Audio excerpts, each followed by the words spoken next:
Just to start with, the computer science course at USC is not very heavy or not hectic. So it's not like you will just be studying day and night for months or things like that. So during my time, the structure was like we had to take 28 credits and each course was for like 4 credits. In a single semester, I had just 2 courses to deal with. So it's just 2 courses, but they'll have like a lot of assignments and exams and all in between. So it is definitely heavier compared to what we do over here in our undergrad, but it's not that heavy also. Like undergrad is basically just opening your books at the last minute. Like you have a 1 month long exam and you prepare just like weeks before that. So over here you will constantly be studying throughout the semester, but it won't that heavy. Like again, it depends on what courses or electives you choose to take, but most of the courses are manageable.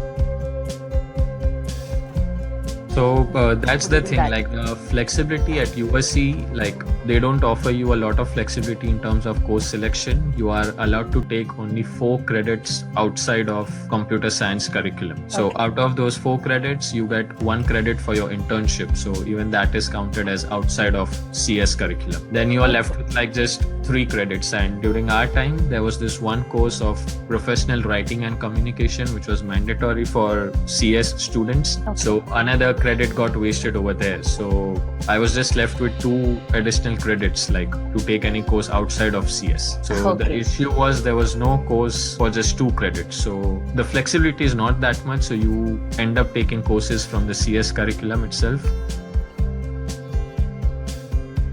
Yes, like if you apply for them on time, you will get the course that you want. And even if you don't, like you can talk to your academic advisor and let him know why you are really interested in this particular course and things like that. And they somehow manage to get you.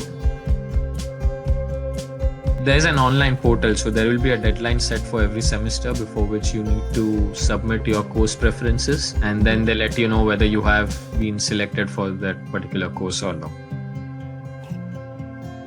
Thing is, again, it's completely course dependent. Like there are few courses which are like literally you do nothing but chill throughout the entire sem. So there was one course I specifically remember was database management system, which is pretty chilled out. And on the other hand, if you take courses like machine learning, that is pretty heavy because like the learning curve is really steep. Like at least for me, it was a very steep learning curve as I did not have any background in that field.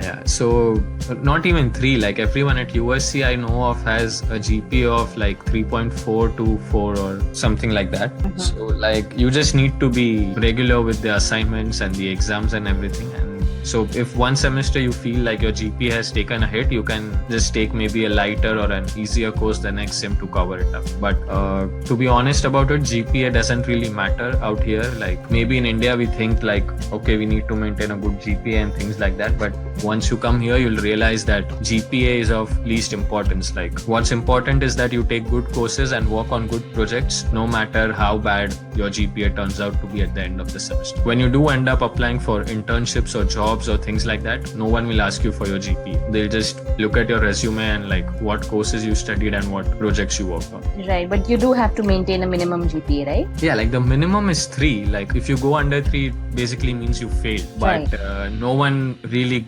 goes that down. Like 3 is like rock bottom.